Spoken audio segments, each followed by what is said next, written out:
14 de julho de 1926. Meio-dia em ponto. Fazenda Varzinha, sertão profundo de Pernambuco. O silêncio daquele horário é tão pesado que parece ter corpo, interrompido apenas pelo estalido da madeira da varanda, dilatando sob o calor de 40 graus. Cego. Essa é a única palavra que define o que estava prestes a acontecer, mas não no sentido físico da visão.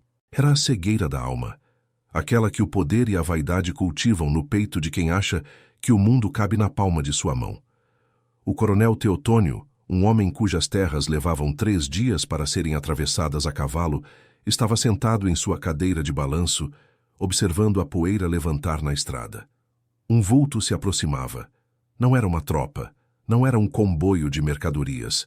Era apenas um homem, a pé, arrastando o cansaço de quem já não tinha mais nada a perder. O que o coronel não sabia enquanto ajeitava o coldre do revólver na cintura é que aquele trapo humano que vinha em sua direção era a personificação do seu maior pesadelo e que, a partir daquele momento, sua autoridade, construída à base de ferro e sangue, começaria a escorrer por entre seus dedos como areia fina. Essa é a história do dia em que o homem mais poderoso da região comprou a própria ruína, acreditando estar adquirindo a glória eterna. Para você entender o que estava em jogo naquela varanda, é preciso compreender o que era o sertão de Pernambuco na década de 20. Ali, o mapa não era desenhado por cartógrafos, mas pela vontade dos coronéis e pela audácia dos cangaceiros. O poder era um tripé perigoso. De um lado, os grandes latifundiários como Teotônio, que eram donos da justiça e da vida de seus agregados. Do outro, as volantes, tropas do governo que muitas vezes eram tão cruéis quanto os bandidos que perseguiam. E, pairando sobre todos eles como uma sombra de onça, o bando de Lampião. A informação naquele cenário valia mais que o ouro de 18 quilates. Saber onde o inimigo ia dormir, quem ele tinha visitado ou qual trilha usaria para escapar da caatinga, era a moeda mais valiosa do mercado. E o coronel Teotônio era um colecionador dessa moeda. Ele tinha uma obsessão. Queria ser o homem que entregaria a cabeça de Virgulino Ferreira da Silva ao governador. Ele não queria apenas a segurança de suas terras. Ele queria o prestígio, as medalhas e o nome gravado na história como o domador do capitão. Teotônio era um símbolo do sistema. Um homem que nunca tinha apertado um gatilho sem ter 10 capangas cobrindo suas costas. Ele se achava um estrategista, um mestre do tabuleiro, mas seu código de conduta era baseado na arrogância.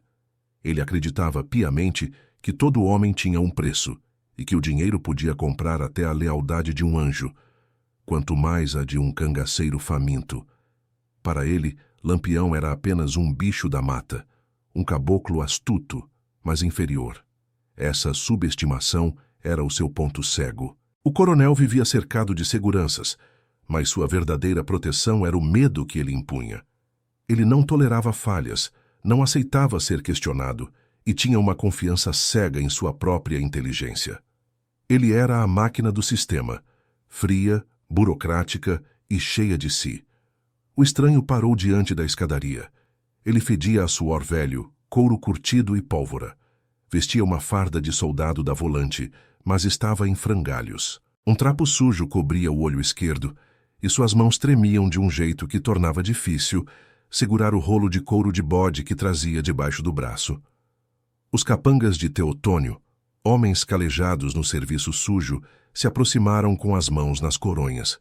O estranho não se moveu.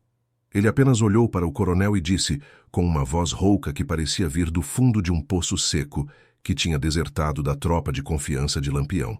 Disse que estava cansado de fugir, cansado de ver o capitão ficar com todo o ouro enquanto os soldados comiam poeira.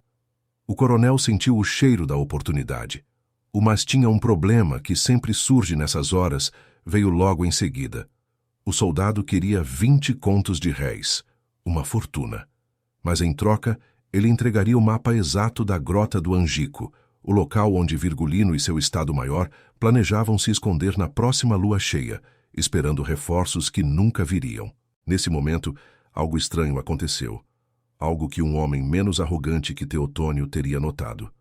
O cachorro de guarda da fazenda, um animal treinado para despedaçar qualquer um que não fosse da casa, aproximou-se do soldado. Em vez de rosnar, em vez de mostrar os dentes, o cão abaixou a cabeça e deitou-se aos pés do estranho, num gesto de submissão absoluta. O coronel, rindo da situação, comentou que até o bicho reconhecia um homem derrotado. Ele não viu o respeito animal.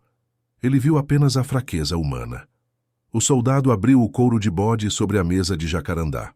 Ali, desenhado com uma precisão cirúrgica, estava o labirinto da Caatinga. Trilhas que não apareciam em nenhum mapa oficial, pontos de água escondidos, esconderijos naturais que só quem viveu naquelas terras por décadas poderia conhecer. Teotônio estava fascinado. Ele passava os dedos gordos sobre o couro, já imaginando a manchete dos jornais do Recife. Ele se levantou, foi até uma arca pesada e retirou um cantil de prata. Era uma peça de família, com o brasão dos Teotônio gravado em alto relevo. Ele encheu o cantil com a melhor cachaça da fazenda e o entregou ao soldado como um bônus, um gesto de superioridade de quem dá uma esmola a um mendigo. "Beba, meu filho", disse o coronel. "Você acaba de me vender o pescoço do diabo." Aquele cantil de prata agora era o token, o símbolo de um contrato selado na vaidade. O soldado agradeceu com um aceno de cabeça, pegou o dinheiro que foi contado nota por nota e desapareceu na poeira da mesma forma que chegou. A partir dali, a fazenda Varzinha virou um formigueiro. Teotônio não queria dividir a glória com ninguém além de seus próprios homens. Ele mobilizou 50 jagunços, os melhores atiradores de sua folha de pagamento. Ele esvaziou a segurança da fazenda, deixando apenas o cozinheiro e 2 garotos para cuidar do gado. Ele acreditava que, com o mapa em mãos, a vitória era uma questão de logística. O plano era simples: cercar a grota na calada da noite e metralhar tudo o que se movesse.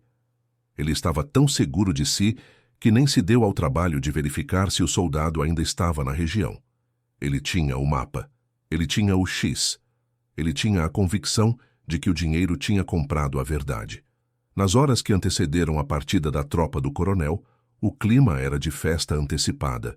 Garrafas de cachaça foram abertas.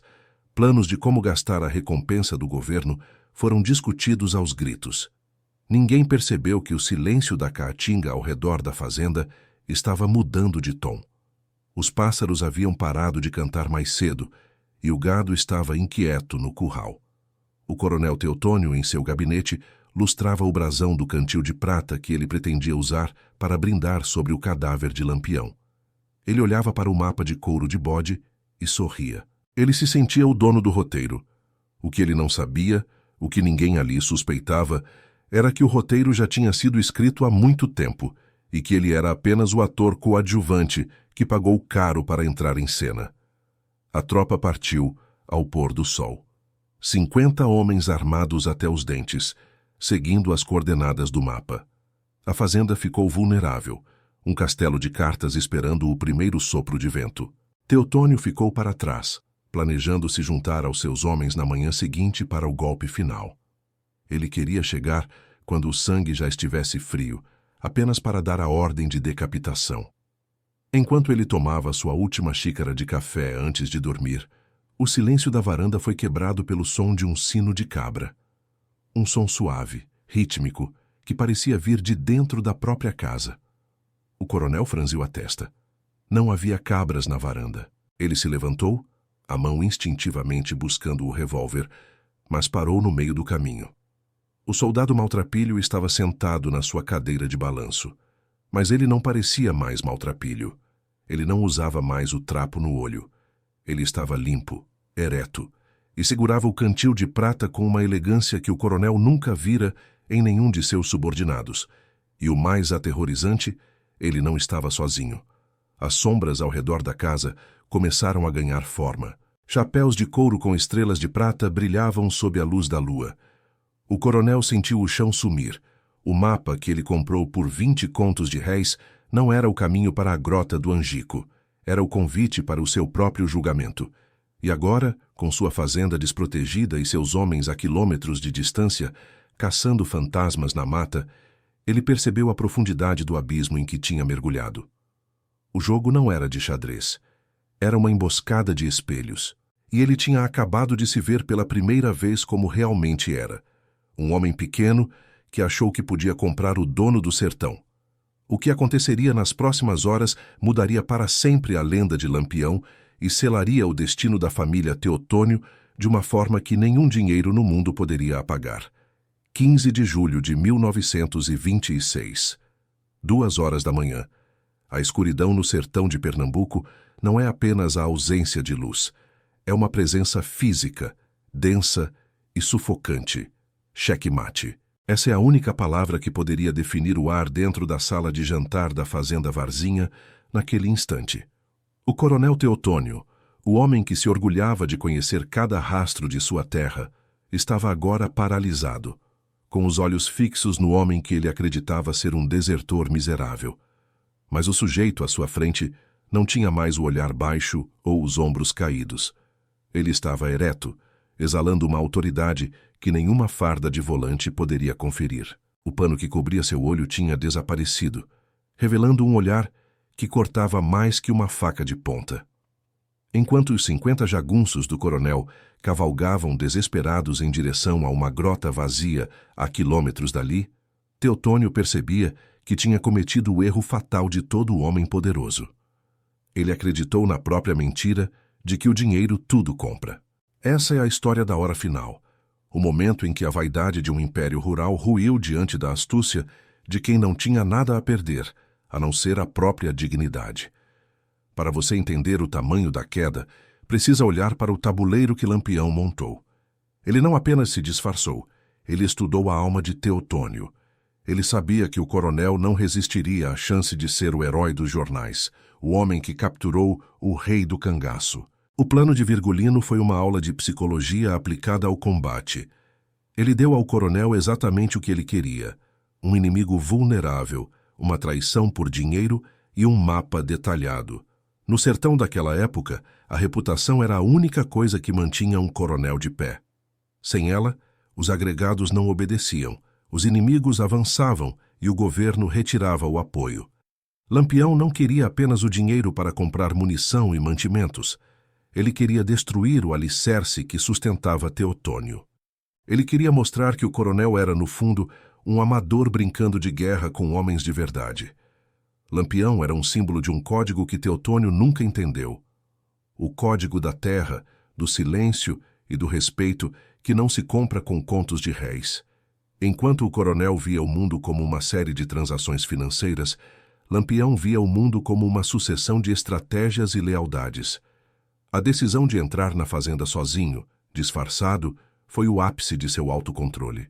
Ele suportou o cheiro de suor falso, suportou as ofensas de Teotônio e até a esmola do cantil de prata, tudo para garantir que o coronel estivesse completamente cego pela própria soberba.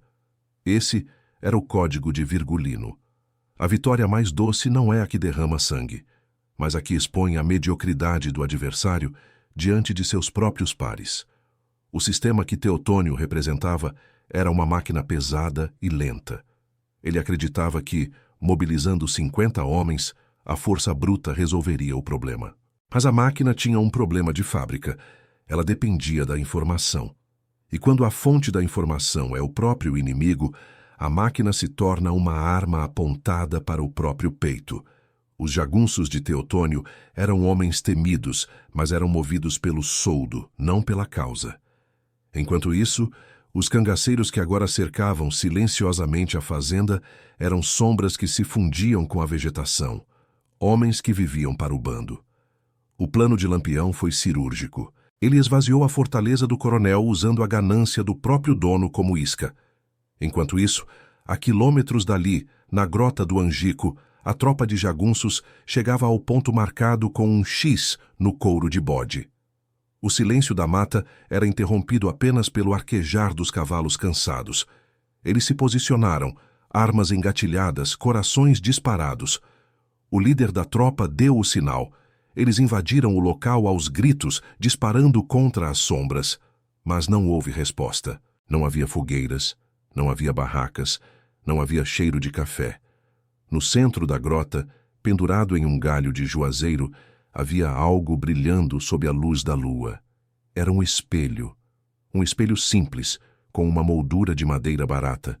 Quando o líder dos jagunços se aproximou, ele viu o seu próprio reflexo, um homem suado, exausto e patético.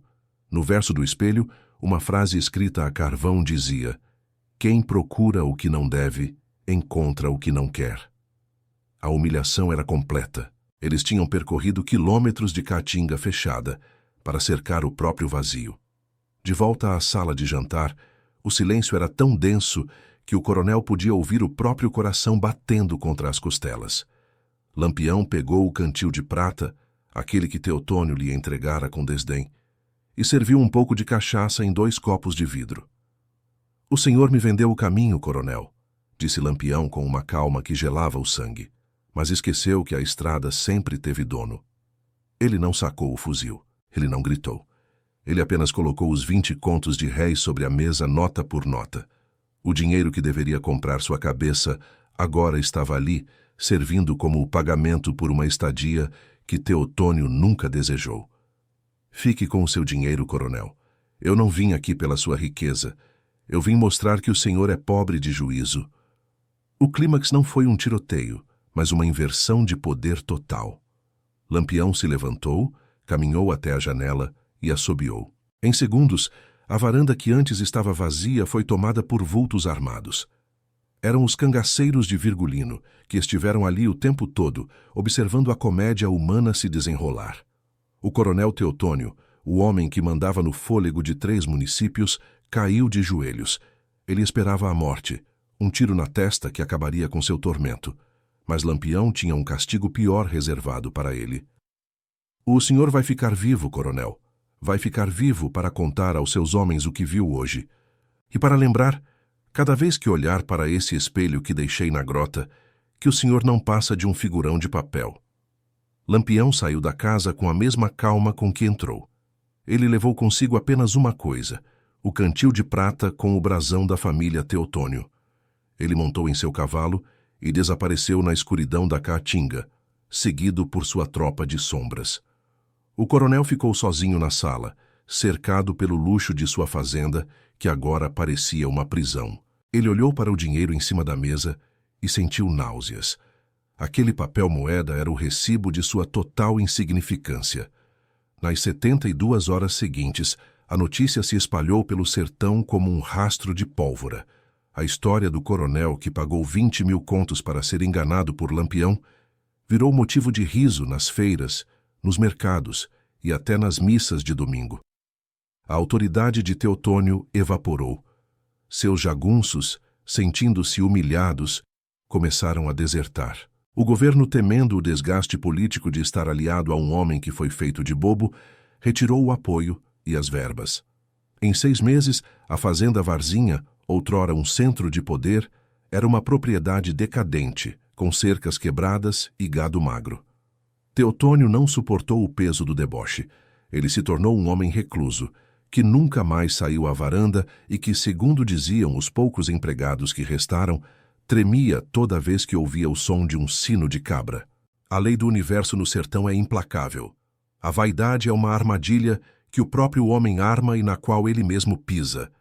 Lampião não usou uma única bala para derrubar um dos homens mais poderosos de Pernambuco. Ele usou apenas o espelho da própria arrogância do coronel.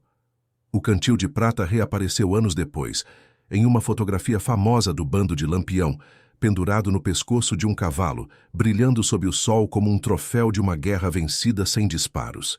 E agora eu te pergunto, se você estivesse no lugar do coronel, com o poder de destruir seu maior inimigo nas mãos, você teria a humildade de desconfiar da facilidade ou seria cegado pela mesma vaidade? No jogo do poder, quem acha que já venceu é quem mais perto está da derrota. Se você gosta de histórias onde a estratégia vence a força bruta e a inteligência desmascara a arrogância, inscreva-se aqui no canal. Tem muito mais sobre os bastidores do poder e as lendas que o tempo tentou apagar esperando por você. Deixe seu comentário. O coronel mereceu o fim que teve ou Lampião foi cruel demais ao deixá-lo vivo com a vergonha? A gente se vê na próxima história. Aqui onde o que os outros não contam, nós revelamos. Nós.